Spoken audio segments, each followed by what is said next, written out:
Bonjour à tous, c'est Dimitri Bascou. J'ai été médaillé de bronze aux Jeux Olympiques de Rio en 2016. Cette année, je prépare les Jeux Olympiques de Paris. Bienvenue sur Athlètes Mondiaux.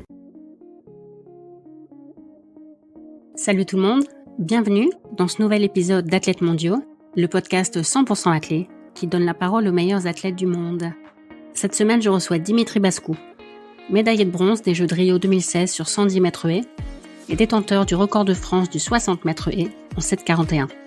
Dimitri a également été sacré champion d'Europe à Amsterdam en 2016 et il a décroché la médaille de bronze aux mondiaux en salle de Portland la même année. Dans cet épisode, Dimitri nous parle de son enfance en Martinique, de son arrivée en métropole et de ses années à l'INSEP, puis des années de galère et de doute avant les médailles. Il nous explique également ce qui l'a amené à devenir son propre coach et ce qui l'a poussé à reprendre l'athlé alors qu'il avait décidé de raccrocher. À 36 ans, Dimitri vise désormais les Jeux de Paris cet été. Je vais vous demander encore un tout petit peu d'indulgence pour cet épisode. Je sais que le son n'est pas parfait, mais je sais aussi que vous êtes des auditeurs hyper sympas et compréhensifs. Sachez que j'ai conscience des problèmes et que je vais tout mettre en œuvre pour que la qualité sonore s'améliore cette année. Place à l'épisode avec Dimitri. Bonne écoute. Salut Dimitri, bienvenue sur le podcast. Salut Mathilde. On enregistre cet épisode le 4 janvier et tu as déjà effectué ta rentrée entre Noël et Nouvel An en Espagne, c'est ça ? C'est ça. Alors déjà, j'ai pas vraiment eu de coupure après la saison estivale 2023. Où j'avais terminé après les championnats de France. Malheureusement, j'ai ressenti une petite gêne en finale qui m'empêche de la terminer. Donc par la suite, vu que l'objectif c'était pour moi vraiment 2024, il était important pour moi de garder la lancée et donc du coup de m'occuper immédiatement de ce qui m'a empêché de faire cette finale et de revenir le plus vite possible d'attaque pour la saison 2024. Donc on va dire c'est plusieurs choses qui ont fait que j'ai enchaîné en fait directement. J'ai attaqué directement la préparation 2024. Déjà par rapport à mon âge, parce que je pense que faut vraiment avoir une constance. On n'a pas besoin du même volume passé un certain âge, mais on a besoin d'avoir vraiment une constance au niveau de l'entraînement. Donc pas lâcher trop longtemps. J'ai besoin aussi de plus de récupération, donc ça veut dire que j'étende un peu plus ma programmation dans le temps pour me laisser le temps de récupérer tout simplement. Et c'est pour ça aussi que je suis rentré un peu plus tôt pour laisser un peu d'espace dans cette saison hivernale qui est très condensée parce que finalement sur la reprise des premiers meetings fin janvier et les championnats de France qui sont juste après mi-février, ça fait à peu près un gros 3 semaines de compète, ce qui est rien du tout, quoi. Ouais. Donc voilà, je pense que c'était plus judicieux d'aller chercher déjà de la compétition un peu plus loin dans le temps pour pouvoir avoir le temps de à la fois se corriger, mettre en place certaines choses et puis rebalancer du travail pour la suite de la saison. T'as fait 7,65, c'est ça ? C'est ça exactement. À 300e des minima pour les mondiaux indoor de Glasgow. Tu crois que ça suffira de faire les minima pour se qualifier ? Alors après moi je ne vise pas spécialement les minima cette saison. Ça fait déjà 2 saisons que je cours après mon record, qui est simplement un record de France en 7,41. Donc c'est après ça que je cours. Donc je me dis de toute façon que si je m'en rapproche, les minima seront dans la poche. Ouais, Donc c'est pour ça. T'as la particularité d'être d'un pays où il y a un sacré niveau dans ta discipline et où C'est finalement ça suffit pas nécessairement de faire les minima. Comment tu vis ça ? Moi, c'est toujours l'émulation qui m'a poussé. Ça a toujours été ça. L'un de mes moteurs, c'est l'émulation. C'est-à-dire, plus il y en a qui sont prêts à en découdre, et plus moi, j'ai de la patate aux entraînements, j'ai de la patate tous les jours. Enfin, ça me motive davantage, en fait. Et plus il y en a, plus ça me motive. Donc, et cette année, il y en a vraiment beaucoup. Donc, je suis très motivé. Okay. Voilà. Ok. Tu disais, tu as le record de France en salle 7,41. Tu dirais que le départ, c'est un de tes points forts ? Parce que quand on a un mauvais départ, on fait pas 7,41. Bien sûr, ça aide. Ça aide d'avoir un bon départ pour faire de bons chronos en salle. Mais après, il y a d'autres choses qui rentrent en compte. Pour casser certaines barrières, avoir un bon départ, ça nous assure au moins dans les 7,60, voire 7,50 pour certains. Mais pour descendre en dessous, faut avoir d'autres atouts. Donc c'est sûr que ça m'aide, en tout cas pour être facilement sur des bonnes bases sur 60 mètres haies. Mais sur les chronos que je vise, voilà, il y a vraiment plein d'autres paramètres à travailler, à prendre en compte. C'est en 2010-2011 que tu as changé ton départ ? Le nombre de foulées avant la première haie ? C'est ça, c'était en 2010 où je me retrouvais à devoir partir parce que j'ai de grosses qualités de sprinter à la base, donc c'est vraiment sur le sprint, sur la vitesse pure que je savais naturellement m'exprimer. Et donc du coup, à un moment donné, quand j'ai commencé à avoir un peu de force, un peu de puissance pour bien exprimer cette vitesse, je me suis retrouvé à un petit peu limite sur le 8 appuis et devoir partir à 15 centimètres avant la ligne, quoi. Donc ça veut dire que je partais à 15 centimètres derrière mes adversaires sur du 8 appuis.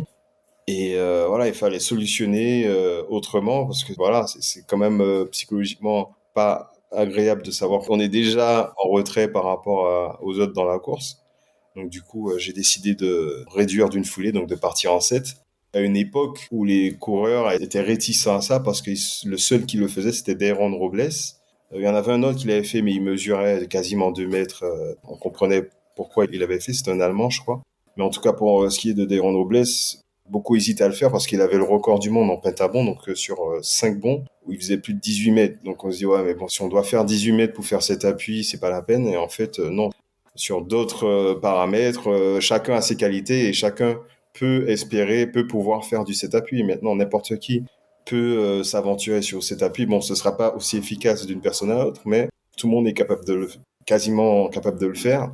Voilà, donc j'ai été, je pense, ouais, j'ai été le premier à lancer cette mode du 7 appui accessible. Parce que Robles, c'était vraiment le tout premier et où je pense que tous les autres coureurs se sont dit, eh, on peut le faire. C'est parce qu'ils m'ont vu le faire. On dit, ben, il fait pas 18 mètres au pentathlon, mais il a réussi à le faire et il part super fort. Donc, je pense que voilà, c'est à notre portée aussi. T'as mis du temps à l'apprivoiser, ce nouveau départ? Non, un hiver. Ok. Dans l'hiver, ouais, je l'ai pas fait directement, donc on a commencé à le travailler en début de préparation. J'ai mis, on va dire, 2 mois et demi Ok. après la prépa. Donc on a bien travaillé la force, l'explosivité pour justement pouvoir ouvrir dans la phase de départ. Et en 2 mois et demi, j'explose mon record. Je fais mon record perso entre à l'époque David Oliver et Liu Xiang, le chinois. C'est pas n'importe qui. Ouais, c'est ça. J'arrive à battre Liu Xiang sur 60 haies. C'était pour moi énorme parce que c'est vraiment une légende sur les haies. Et d'ailleurs, lui, l'année d'après, pas sur 7. Voilà, donc j'ai influé un peu Liu Xiang à changer son départ après cette compétition-là. Donc, c'était pour moi ouais, vraiment une réussite, ce passage du 8 à 7 appuis, quoi. Je suppose que t'as pas changé de jambe d'attaque, donc c'est que t'as changé de la position de tes pieds dans les starts. Ça a été un problème, ça? Ouais, c'est ça, c'est le plus gros dilemme, la plus grosse gêne que communément tous les hurdlers ressentent lorsqu'ils passent de 8 à 7. Ils ont cette sensation de ne pas pouvoir appuyer sur le start parce que ça a toujours été l'autre jambe qui poussait en premier du starting block. On a une sensation de manque de puissance, de pump en fait en sortie de start, mais c'est qu'une impression en fait. C'est juste qu'on était tellement habitué à pousser avec l'autre jambe que dans le cerveau ça sonne pas pareil. T'as dit tout à l'heure que t'as des qualités de sprinter. Comment tu t'es retrouvé à faire des haies dans ce cas-là? Parce que autant chez les femmes, sur le 100 haies, les qualités de sprinteuse ne suffisent pas. Évidemment, il faut de la technique, mais en tout cas, une bonne sprinteuse peut plus facilement devenir bonne hurdleuse. Chez les hommes, les haies font quand même 1,06. Et là, les qualités de sprinter, elles suffisent pas. Donc, comment tu t'es retrouvé sur les haies, toi? Alors, déjà, je pense que on se retrouve facilement sur les haies en France. Ouais. Ça, c'est une chose, parce que on a cette culture des haies hautes, l'école des haies hautes en France qui s'est installée depuis les années Guy Dru. Hein. Guy Dru a montré que c'était possible, et puis derrière, il y a eu plein de hurleurs qui ont montré qu'ils avaient un très bon niveau, et Stéphane Caristan, Dan Philibert, enfin, il y en a eu énormément, et puis de génération en génération, il y a eu des, donc je pense que lorsqu'on a on va dire, certitude qu'on a des connaissances, des compétences sur une discipline, c'est aussi un gage de sérénité sur le fait que voilà, on pourra aller loin dedans et ça va donner quelque chose. Tandis que sur le sprint, c'est vrai qu'on avait beaucoup moins de sprinteurs qui avaient excellé à l'international. Donc c'est un peu plus aventureux de se dire on va te faire percer sur sprint pur. Donc je pense que ça s'est joué juste sur ça, sachant que c'est pas vraiment moi qui ai eu le choix de basculer sur les haies, mais ça a été surtout en fonction des résultats et en fonction de ce qu'ils faisaient sur place, en fait. Ok. Donc, je pense que si, par exemple, j'étais né en Jamaïque où je m'entraînais dans des groupes de sprint, ben, j'aurais sûrement fini sur 100 mètres ou 200 mètres, quoi. Et j'ai aussi vu que quand t'as commencé l'athlé en Martinique, t'adorais le javelot, c'est ça? Ouais, c'est ça. La première chose que j'ai vraiment appréciée en athlée, c'était le lancer de javelot. J'adorais voir le javelot planer, aller loin. Voilà, c'était un truc totalement enfantin, mais voilà, c'est l'une des premières choses que j'ai appréciées en athlète, quoi. Par contre, le cross, c'était moins ton truc. Ah non, ah, le cross, j'ai essayé d'aimer ça, mais il a eu raison de moi. Où j'ai fini mon dernier cross sur une civière, donc Ah, ouais, mais j'étais pas blessé, hein, j'étais juste totalement rincé et découragé. pour les gens qui écoutent et qui connaissent pas, ça ressemble à quoi une enfance en Martinique? Ben, une enfance en Martinique, c'est déjà une enfance où c'est-à-dire on a la nature. Enfin, je dis la nature, hein. Moi, je suis né dans un milieu plutôt rural, donc c'est-à-dire que j'avais la nature autour de moi, donc je pouvais sortir. J'avais cette proximité-là avec la nature, et pour moi, quand je prends du recul, c'est vraiment quelque chose que je trouve que j'ai eu la chance d'avoir. Et ça m'a permis de développer plein de choses qui me sont aussi bénéfiques pour le sport aujourd'hui. Et une proximité de la nature que je pense a beaucoup de valeur aujourd'hui. Donc ça, c'est une chose. Et puis, c'est aussi vivre de la culture martiniquaise voilà, qui est fidèle à soi. Et ça aussi, pour moi, c'est une fierté. Et le choix de quitter la Martinique a été difficile? Ouais, bien sûr, c'est un choix qui était plus nécessaire que voulu, puisque bon, il n'y avait pas forcément les installations adéquates pour pouvoir espérer une carrière de haut niveau. Il fallait, voilà, surtout pour moi, que j'essaie de voir autre chose, et il fallait aussi que j'arrive à associer mon sport et mes études. Et la meilleure solution pour moi, c'était d'aller dans un pôle espoir à l'époque. C'était le pôle espoir d'Aubonne.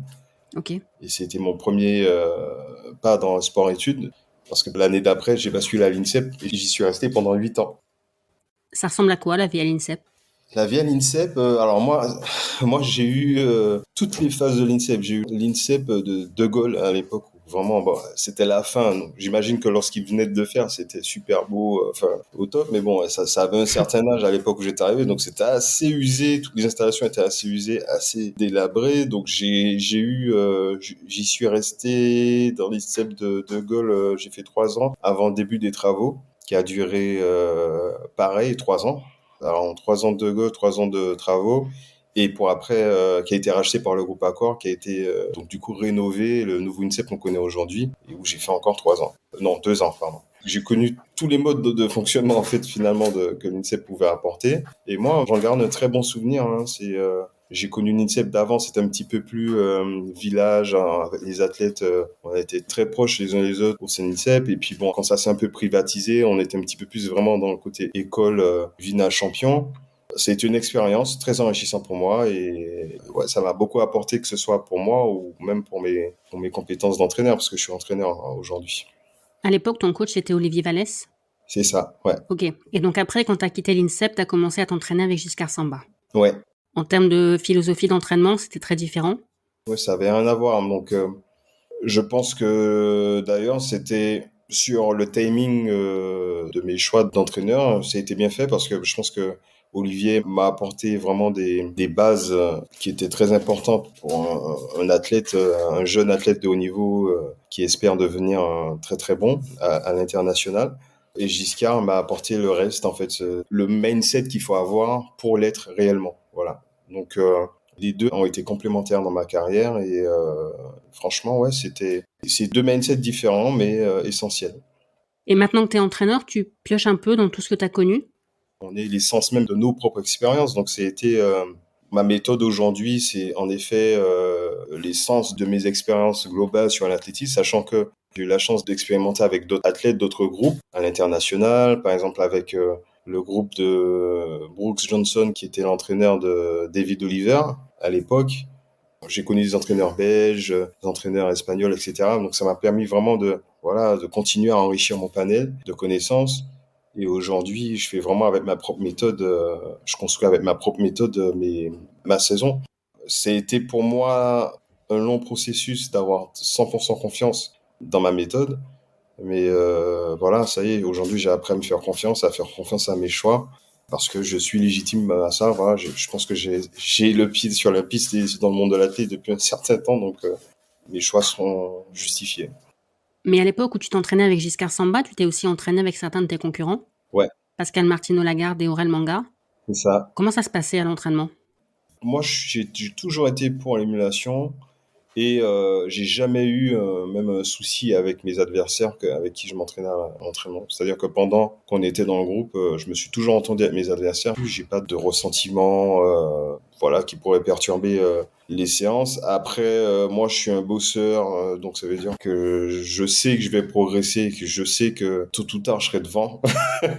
Je sais que ça fait paraître fou de dire ça, mais voilà, je savais que j'allais être devant à un moment donné. J'étais assez patient et je savais que je pouvais me faire confiance par rapport à mes choix qui me concevaient sur le fait que j'allais être devant. Donc à un moment donné, ça se passait, c'est ce qui se passait réellement. Et là, par contre, ça mettait certains de mes adversaires mal à l'aise, puisque la position où on est devant et qu'on vient, enfin, on passe en retrait, je pense que c'est assez difficile à vivre. Donc voilà, je peux comprendre que certains de mes adversaires ont décidé de quitter plutôt les groupes pour pouvoir voir autre chose. Mais il y en a quand même qui en gardent de bons souvenirs, malgré tout, malgré le fait qu'ils aient quitté le groupe, qui disent finalement c'était parmi mes meilleures années d'entraînement. Je citerai pas qui, mais voilà, tout ça pour donner ce qui peut en résulter au final. Avant d'avoir tes premières médailles internationales, tu as eu quelques galères. Ouais, Je t'ai entendu dire que tu t'étais même pensé maudit à un certain moment. ouais. Tu as été victime d'une rage de dents une fois. Une fois, le vent a complètement changé de sens entre deux séries. Une fois, tu as trébuché au départ. Au championnat d'Europe de Zurich en 2014, tu penses avoir enfin la médaille et finalement t'es disqualifié 30 Ouais. minutes plus tard pour avoir mis le pied dans le couloir voisin. Dans ces moments-là, tu continuais à penser que le travail allait payer ou tu disais que tu faisais tout ça pour rien? Franchement, après chaque... parce que tout ce que tu as cité, c'était des traumas. Le vent qui tourne d'une course à l'autre, par exemple, ça c'était assez incroyable parce que ça veut dire qu'il y avait deux demi-finales et la première, il y avait plus de mètres. Non, il y avait plus de mètres 1, je crois, donc c'était même pas homologué. Et pour nous, il y avait moins 2 quelque chose et j'ai pas été pris pour un centième. Donc il y avait de quoi se poser des questions quand même. À ce moment-là, il va falloir que j'oublie ça. Donc ça, j'avais zappé. Mais vraiment, le trauma qui était difficile pour moi, c'était celui où vraiment, là, il y a eu vraiment consécration. C'était le tout dernier où on me dit, ça y est, enfin, tu l'as, t'es troisième. Et puis au final, non, on revient en arrière. J'avoue qu'après là, si j'avais personne pour me soutenir là-dessus, je pense que j'aurais arrêté.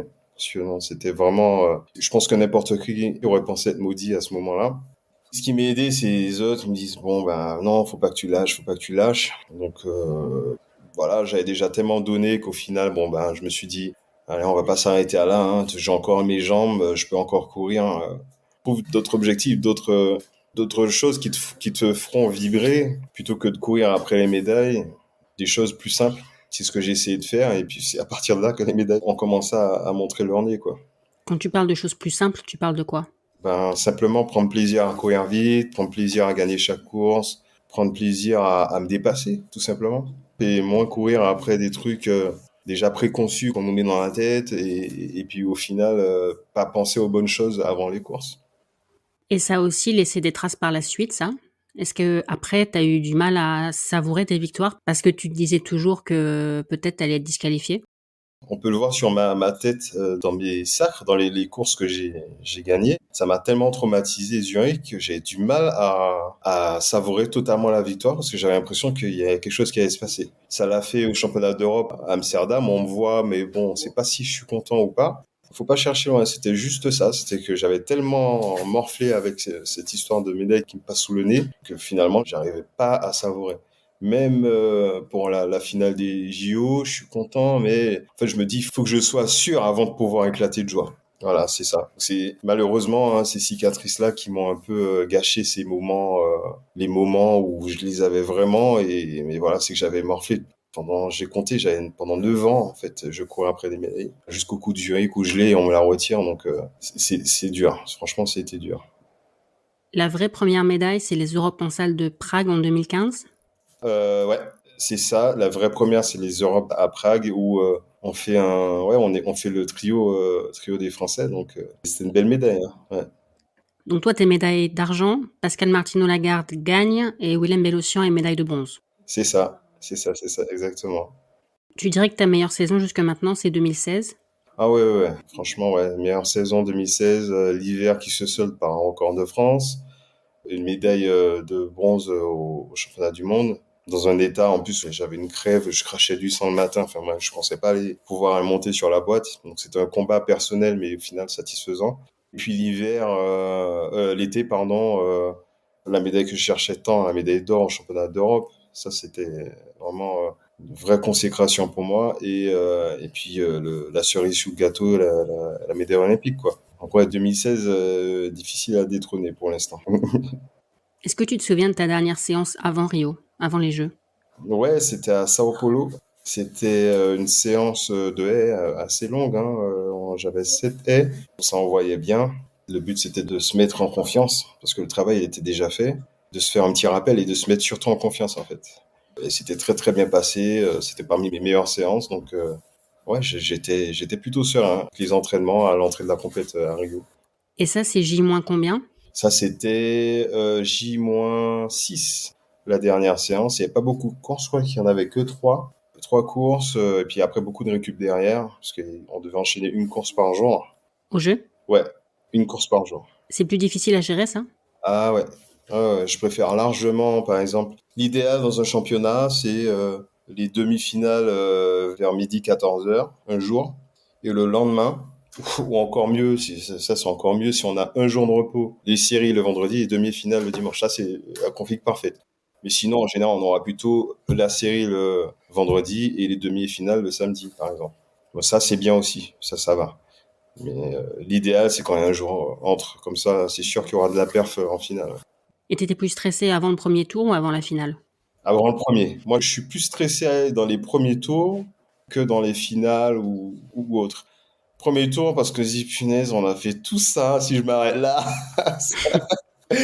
faut vraiment pas que je me rate. Pas de faux départ, pas de vieilles touches où je me fais tape, enfin au passé, au dernier moment. Enfin, le stress du premier tour, hein, c'est quand même un stress particulier parce que on sait qu'on est normalement qu'on le passe, hein, on sait qu'on le passe, mais on fait des haies. Enfin, moi, je fais des haies, donc voilà, il faut rester propre, concentré, et voilà. Par exemple, à Pékin, en 2015, l'année d'avant, je fais quasiment un faux départ, hein. Je le dis là, ce que c'est passé. Il y a Je fais prescription. un faux départ, mais j'ai eu de la chance parce que c'était des starts qui étaient... en fait, il y a une prise d'appui à la base du start qui n'est pas connectée avec la prise de temps de réaction. Et moi, en fait, mon appui, il était que sur cette partie-là et pas sur la partie où il y a le talon, où il prennent le temps de réaction. Et je fais clairement un sursaut avant le coup de feu, un vrai sursaut. Et le coup de feu, il part derrière. Et pendant les 3 premières haies, j'attends le coup de feu. Je dis, putain, ils vont rappeler. Série de championnat du monde, génial. Allez, c'est fini et tout. Ils ont pas rappelé. Ils ont pas rappelé. Et en plus, je fais une série de fous, hein. Je fais un temps, en n'étant pas dedans, je fais un temps incroyable.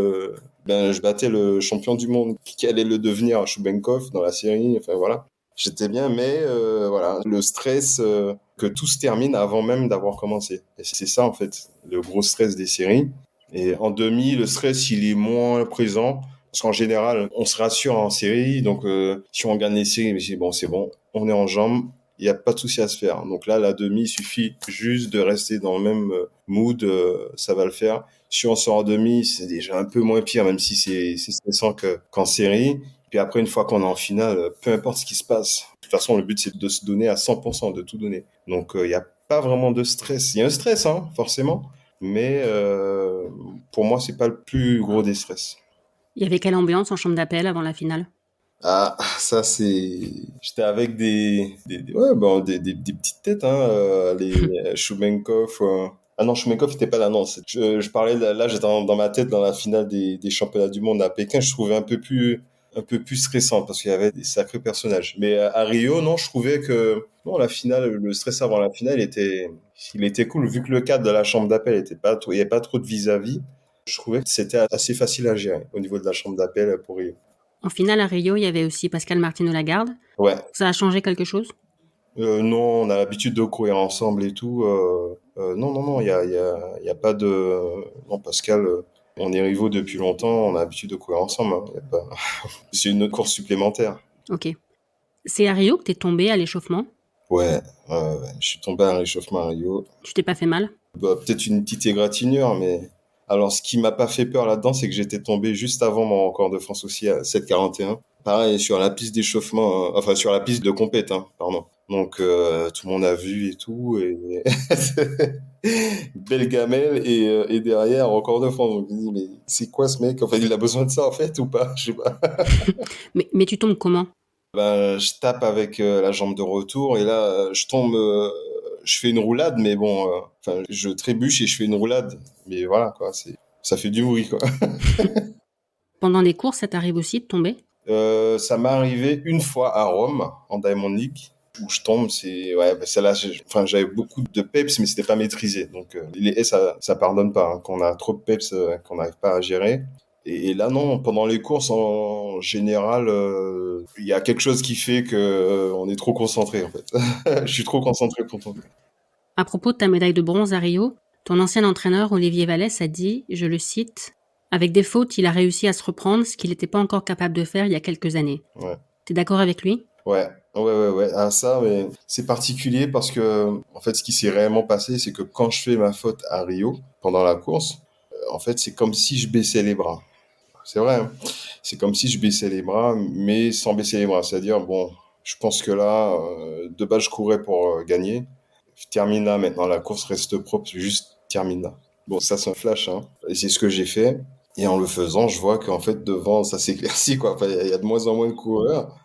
Et jusqu'à la ligne, j'ai l'impression qu'il y en a un ou deux, quoi. Je me dis, malgré la faute, là, faut que je regarde et tout, j'attends. Et là, je vois mon nom sous le tableau. Je fais, non, non, c'est pas possible. Avec la faute que j'ai faite, là, c'est pas possible. Et c'est pour ça aussi que j'avais aussi cette attitude où j'étais comme ça. Je dis, j'attends, parce que plus le trauma duré que, voilà. Il y avait plein de choses, hein, qui s'étaient entremêlées à ce moment-là. Et voilà, c'est pour ça que j'ai pris du temps à accepter cette médaille-là, en fait. Cette capacité à se reprendre, elle se travaille ou là c'est juste le fait d'avoir quasiment lâché l'affaire qui t'a permis de finir médaillé?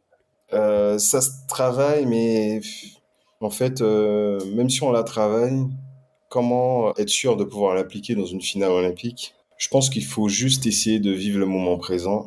Parce qu'au final, je me suis dit ça, je me dis si j'avais vécu le moment présent dès le départ, c'est-à-dire être dans un état d'esprit où juste je cours et pour essayer de faire du mieux que je puisse faire au moment présent, l'état que j'ai eu après la faute, j'aurais eu dès le départ et peut-être que justement là, j'aurais tiré mon épingle du jeu. Et non, je pense que ça peut bien se travailler, c'est-à-dire juste savoir quel état d'esprit avoir avant une course et quel état d'esprit va mieux correspondre pour la performance. Et puis ça dépend de chaque personne aussi, je Ça suppose. dépend de chaque personne. Tu dirais que tu as tendance à faire souvent les mêmes fautes, que tu as des petites faiblesses techniques? Ouais, alors j'ai tendance à faire des fautes souvent aux mêmes endroits, entre la 6 et la 8. Ouais, 6, 8e haie. Non, les premières, ça va encore, mais c'est vrai que mes fautes tombent souvent vers la 6 et la...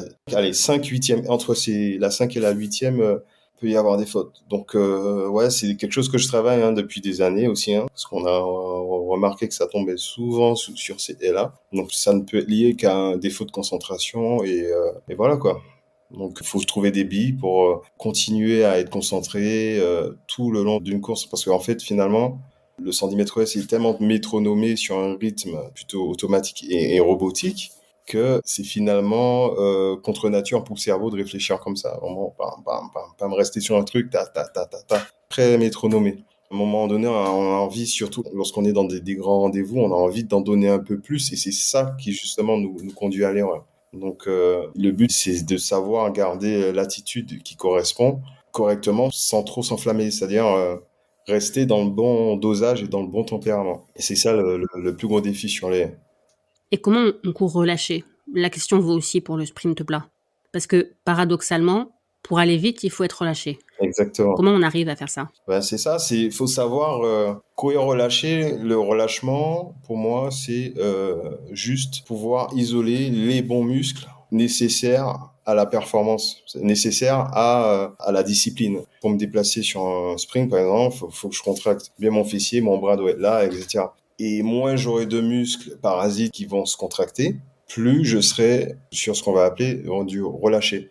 Si je commence à contracter le visage, ben forcément, tous les muscles du visage sont déjà contractés, qui eux Ouais. vont envoyer d'autres signaux un peu partout dans le corps. En fait, là où j'avais besoin de contracter que 30 muscles, je dis n'importe quoi, ben là, j'en contracte 50. Donc, il y a beaucoup plus de signaux qui sont répartis à droite à gauche et qui servent à rien. Le relâchement, c'est juste ça. C'est contracter les muscles nécessaires à la pratique. Et plus on va réussir à rester là-dedans, plus le rendu sera clair, net et précis. Ouais. Les gens qui te connaissent savent que tu cours souvent avec un manchon à droite. Ouais. En faisant mes recherches, j'ai vu que tu faisais pas ça pour des raisons esthétiques, mais c'était pour des raisons techniques. Est-ce que tu peux expliquer un peu? Ouais, tu fais bien de le dire parce qu'il y a plein de marques qui l'ont repris d'ailleurs, ce côté avec Manchon alias Puma Adidas. Mais bon, dis rien. C'est parti sur une intention que je voulais accentuer avec mon bras d'attaque. Au début, j'avais mis quelque chose au poignet, mais bon, j'avais besoin de ressentir vraiment tout le bras. Tu peux juste expliquer ce que c'est le bras d'attaque pour les gens qui savent pas? Le bras d'attaque, c'est le bras qui engage en premier. C'est-à-dire, j'ai un bras de maintien qui est au niveau de la hanche et mon bras d'attaque qui vient se projeter pendant que j'attaque, pendant que je franchis la haie, qui vient se projeter vers l'avant lors de l'attaque de la haie. C'est ça le bras d'attaque. Et j'avais besoin de sentir justement cette projection-là et donc de mieux ressentir ce bras-là. Donc du coup, de mettre quelque chose, de faire quelque chose pour le ressentir. Ça va être par le sens du toucher, donc d'avoir une sensation sur ce bras-là qui permettrait d'avoir plus conscience de ce bras. Ok. Maintenant que c'est toi ton propre coach, est-ce que tu fais quand même des séances de côte? Parce que je sais que tu détestes ça. Maintenant que c'est toi qui fais le programme, t'en fais quand même? Moi, en fait, dans cette façon d'entraîner, c'est limite un peu schizo ce que je vais dire, mais en gros, c'est comme si j'avais le coach qui prenait les décisions et l'athlète qui moi. Donc, c'est-à-dire qu'en gros, je me fais pas de cadeau. Je pense comme un coach et je me dis, même si ça c'est dur et tout, en fait, c'est même pas la peine d'y penser. C'est le coach qui décide, donc lui, il t'a dit de faire ça. Voilà. Donc voilà, si là, on doit placer des cotes, on va faire des cotes. C'est tout. S'il y a 6 séries, ça va être 6 séries. Voilà. En fait, c'est grâce à mon expérience d'avoir travaillé avec des coachs qui me permet de penser comme ça et de savoir aussi que c'est aussi quelque chose que je n'ai pas par rapport à mes adversaires. Donc, il faut vraiment que je m'y tienne, quoi. T'as un groupe d'entraînement quand même? Oui, j'ai un groupe d'entraînement, donc j'entraîne un groupe de sprint de 100 mètres, 400 mètres. Et donc, du coup, moi, je sais, par exemple, alors pourquoi je me suis orienté là-dessus? Parce que déjà, j'avais besoin d'avoir une vraie expertise sur mes connaissances de l'entraînement sur des athlètes, pas forcément des athlètes pros. Je voulais un profil d'athlète qui s'entraîne depuis un certain temps et qui a besoin de progresser. Et dans l'idéal, qui stagnait un peu pour être sûr que les points que je vais mettre à l'entraînement seront traduits par une progression. Et donc, du coup, ouais, j'entraîne ce groupe-là depuis maintenant 1 an et demi. Et aussi, à la fois, c'est aussi pour accompagner ma préparation sur la constance, c'est-à-dire la discipline. Et d'avoir un groupe, ça cadre les choses, en fait. Et si j'étais tout seul, par exemple, je peux m'entraîner à l'heure que je veux dans la journée. Si je suis fatigué le matin, bah, au final, je vais l'après-midi. C'est facile comme ça, non, mais moi, je pense que c'est plus efficace d'avoir une discipline et c'est une des raisons pour lesquelles je me suis orienté là-dessus. Et pourquoi t'as pas cherché un autre entraîneur? Ça aurait pas été plus facile? Parce que j'avais à la fois confiance en le point technique que j'ai atteint dans ma carrière. Je savais que pour moi, c'était le bon. C'est-à-dire que avec ce qu'on a travaillé avec mes entraîneurs et tout, je savais que techniquement, ce passage-là, il était bon. Un passage que je ne maîtrisais pas forcément au moment où je le disais, mais je savais que ce type de passage-là, c'est celui-là qu'il faut que je vise pour être optimisé à 100%. Et après, derrière, tous les autres paramètres de l'entraînement, ça fait des années et des années que je me renseigne, que je suis intéressé là-dessus. Donc, j'avais pas le sentiment de pouvoir trouver un entraîneur avec autant de panel de compétences sur ma propre discipline, en fait. Donc, je me suis dit, en fait, que ce serait plus moi qui apporterais quelque chose à l'entraîneur qu'autre chose. Par contre, de partager avec d'autres entraîneurs, de discuter, ça c'est des choses que je fais déjà. Je partage par exemple avec un autre athlète qui est de ma génération, Paolo Dalmolin, qui est un Italien. Et qui parle très très très très bien français. Exactement. Pour mon âge, ce serait plus ça qui pour moi marcherait que d'aller à l'aventure avec un entraîneur qui a notre méthode et je sais ce qu'il faut que je fasse pour courir vite et pour pas non plus rester dans ma zone de confort. Voilà, je pense les billes nécessaires pour y arriver. Et mon problème, c'est juste que j'ai pris du temps à faire confiance à ça, alors que je pense que j'avais déjà suffisamment de connaissances pour y arriver depuis 2, 3 ans, quoi. Voilà. Ok. T'as fait une pause d'athlé, non? T'as pas arrêté quelques mois au moment du Covid? C'est ça. Mais t'avais arrêté complètement ou tu faisais une pause? Non, non, non, non, j'avais arrêté, hein. Dans ma tête, en tout cas, j'avais arrêté. Et c'est juste 2 amis qui m'ont relancé pour les championnats interclubs. Ils m'ont dit, ouais, bon, on fait juste les championnats interclubs, on fait une petite prépa pour dépanner le club, et puis c'est basta, quoi. On s'est lancé là-dedans, on était Ouais, mars. En mars, on s'est lancé là-dedans, fin mars, Quelle année? en 2021. 2022, pardon. Ok. 2022, on s'est relancé dedans. Et puis au final, je vois qu'au niveau des séances, j'arrivais à faire des intervalles quasiment sous la seconde et tout. Putain, j'ai rien perdu ou quoi? Qu'est-ce qui se passe? Puis derrière, tout de suite, ça s'est connecté dans la tête. Je me suis dit, mais attends, Paris, c'est dans 2 ans. J'arrive encore à faire ça? Ce serait compensé, quoi. Ouais, ouais, ouais. Voilà. Et puis ça a pris forme comme ça. Est-ce que tu fais partie des athlètes qui considèrent que c'est pas des sacrifices que tu fais, que c'est des choix de vie? Qu'est-ce que tu penses de la notion de sacrifice dans le sport de haut niveau? On sacrifie souvent ce qu'on peut appeler des plaisirs de la vie, donc sortir boire des verres, manger des bons plats, etc. Ça dépend de la place qu'on accorde à ces choses-là. Il y en a qui ont besoin de ça pour se sentir épanoui, et il y en a qui arrivent à prendre du recul par rapport à ça, et en se disant mais ce que je préfère le plus, c'est en fait me concrétiser sur la piste tout le travail qui a été fait, tout ce qui a été fait. Et puis au final, ce moment-là est tellement indescriptible, est tellement grand et tellement beau qu'au final, c'est tout ce que je fais, je peux même plus appeler ça des sacrifices. Donc moi, je serais plutôt dans cette team-là, c'est-à-dire que je sais que je suis conscient que bon, il y a certaines choses certains plaisirs de la vie que je mets de côté, mais je suis conscient de ce qu'il y a derrière et ça me fait totalement supporter ce qu'on peut appeler des sacrifices, qui au final n'en est pas. Voilà. Donc c'est assez paradoxal, mais je vois ça comme ça. Ok. Tu as lancé une cagnotte il y a quelques mois. D'ailleurs, je mettrai le lien dans les notes s'il y a des gens qui veulent participer.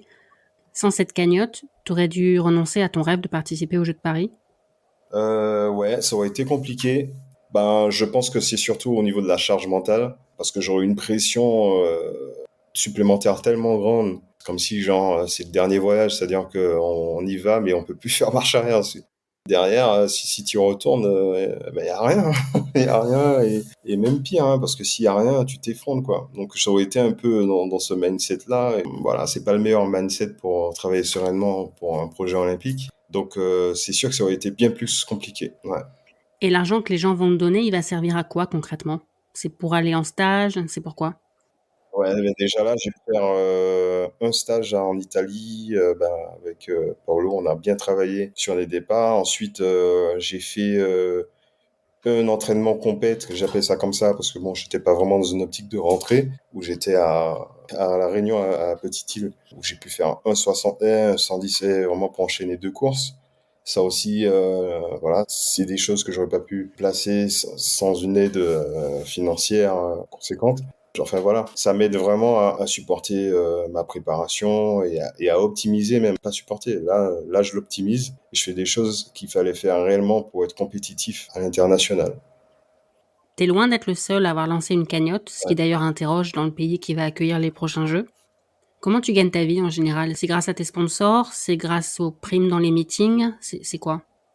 Ouais, ben à l'époque, on pouvait se projeter sur les meetings. Il y avait plus de meetings déjà qui proposaient de l'argent, des petits meetings qui proposaient des primes au podium. Il y en avait bien plus qu'aujourd'hui. Aujourd'hui, il y en a, mais il y en a moins et c'est plus difficile d'y accéder. Donc, je pense que c'est encore possible de vivre de l'athlète, mais le quota d'athlètes qui peuvent le faire est considérablement réduit. Déjà, les sponsors prennent plus difficilement. Il faut avoir des profils assez particuliers, très adaptables sur les réseaux sociaux. Ça n'a rien à voir à mon époque. À mon époque, c'était la perf qui parlait. Que tu fais de l'athlé, c'est un sport de performance, tu fais une perf, tu es sponsorisé et tu es payé pour ta performance. C'était aussi simple que ça. Aujourd'hui, c'est d'abord, faut être bankable, faut avoir la tête qu'il faut par rapport à certaines marques. C'est un double travail, double charge parce faut être assidu sur les réseaux sociaux, montrer un peu ce qu'on fait, alors qu'il y en a qu'on voit très bien qui n'aiment pas montrer ce qu'ils font à l'entraînement. Ça devient très complexe en fait maintenant d'être pleinement athlète de haut niveau et sponsorisé parce qu'il y a des choses qui normalement sont pas associables et c'est ce qui rend un peu la vie dure à certains athlètes.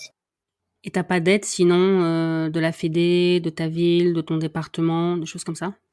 Oui, bien sûr. Alors moi, cette année, on a, aussi à Maryse Evangépi qui a vraiment fait le nécessaire. Elle a vraiment beaucoup donné pour ce projet, et puis que je tiens énormément à remercier aujourd'hui, qui a pu tirer des aides aussi de la ville de Noisy-le-Grand. C'est elle qui a eu l'idée de la cagnotte. C'est d'autres moyens que j'ai utilisés par rapport à l'époque où j'étais simplement sponsorisé, ça suffisait. J'avais les fonds nécessaires pour pouvoir subvenir à une préparation. Et là, tout le monde est en train d'innover en fait de nouvelles façons de subvenir à une préparation olympique de surcroît cette année. Et dans le pays organisateur. Ouais, T'as 36 ans, oui. ce qui dans la vie normale est très jeune, mais dans le sport un peu moins, on va dire. T'as dit en interview que t'avais appris à écouter ton corps. Qu'est-ce que c'est écouter son corps? Comment on sait si on écoute son corps ou si on se trouve des excuses quand on décide de pas faire une séance, par exemple? Ouais, c'est vrai, il y a connaître son corps et connaître son corps. Il y en a qui pensent qu'ils connaissent leur corps, mais pour moi, connaître son corps, c'est très profond, hein. Ça va loin, hein. Moi, je connais mon corps suffisamment, en tout cas, pour savoir si maintenant, encore plus cette année, par exemple, que l'année dernière. Alors, c'est-à-dire que d'année en année, en fait, ça augmente puisque chaque expérience est prise en compte pour savoir si je peux me faire mal ou pas. Donc, ça, c'est une connaissance très, très, très importante dans l'athlète, très intéressante pour savoir quand s'arrêter. Là où je sais que je connais mon corps aussi, c'est si je me suis fait mal, je saurais dire exactement ce que j'ai. Je saurais si c'est un grade 1, grade 2, grade 3, si c'est un tendon, si c'est à l'aponévrose, si c'est une jonction musculaire. Enfin, je saurais exactement ce que c'est. Et ça aussi, pour moi, ça, c'est connaître son corps. Connaître son corps, c'est aussi savoir ce qu'il faut faire pour le mettre au top, ou s'arrêter réellement, quel type de volume il supporte. Parce que chacun, on est différent là-dessus. Il y en a qui ont besoin de volume, il y en a qui n'ont pas besoin du tout, en fait, de volume. Ils ont besoin que de certaines choses. C'est aussi ça. Cette connaissance-là, elle vient, elle s'accumule au fur et à mesure de la carrière. Et c'est pour ça que s'entraîner seul prend son sens plutôt sur la fin que sur les débuts. C'est pour ça que je conseillerais aucun jeune athlète de se lancer là-dedans parce que voilà, on se retrouve très très vite dépassé et voilà, il faut une connaissance incroyable et même lorsqu'on l'a, des fois ça suffit pas. Donc voilà, c'est le conseil que j'aurais donné en tout cas. Est-ce qu'au fil des années, tu sens que tu perds certaines qualités, mais que tu compenses par d'autres, peut-être? Les athlètes qui durent longtemps, c'est pas juste, c'est mon avis, hein. C'est pas juste par rapport à leur volonté, hein. Il y a de la volonté, ça c'est sûr, mais c'est vrai qu'il y a des types de qualités, des types de profils qui sont plus aptes à durer dans le temps que d'autres. Moi, j'étais un profil qui est très vitesse. J'ai un profil vitesse, mais j'avais une vitesse que j'aurais jamais pu exploiter en fait dans mon jeune âge parce que j'avais pas assez de force en fait. Bon, après, je vais commencer à rentrer dans les trucs techniques, mais voilà. Donc, avec le temps, c'est-à-dire que plus on grandit, plus les qualités de force se développent. Et s'il y a une chose qu'on peut continuer à faire progresser dans le temps, c'est les qualités de force. Voilà. Moi, j'avais déjà tellement grosse qualité de vitesse que même si elles ont un peu descendu, le fait d'avoir rehaussé mes qualités de force fait que j'ai des qualités de vitesse peut-être que de quand j'avais peut-être, je sais pas moi, 26, 28 ans, qui commençaient déjà à descendre. Mais mes qualités de force ont compensé la chose qui fait qu'aujourd'hui, j'arrive à faire quasiment les mêmes choses que je faisais jeune, mais sur d'autres qualités. Ok. Donc c'est assez paradoxal. Et c'est pour ça aussi que ceux qui ont de grosses qualités de vitesse seront plus aptes à durer dans le temps. Ceux qui ont de grosses qualités de force, ils sont souvent très précoces. Ça veut dire qu'ils vont pouvoir faire des performances des juniors, des super chronos, voilà. Mais sauf que comme les qualités de vitesse baissent dans le temps, ben, finalement leur carrière sera aussi plus courte. C'est pour ça que je trouve dommage que les sponsors soient omnibulés par les performances précoces. Parce que lorsqu'on prend souvent le temps de carrière, au final, on se rend compte que c'est le même temps, en fait. Il y en a qui vont commencer à envoyer des super chronos à 17 ans, mais à 27 ans, c'est fini. Et à côté, il y en a qui vont commencer à envoyer des chronos à 22, 23, et ils seront encore là à 33, 34. Donc, chaque personne a ses propres qualités, et il faut savoir, il faut connaître. C'est vrai qu'ils connaissent pas trop ça, mais il faut se renseigner là-dessus pour éviter de perdre des pépites, quoi. Ouais. Ouais. Dans un entretien d'embauche, qu'est-ce que tu dirais si on te demandait quelle est ta plus grande qualité?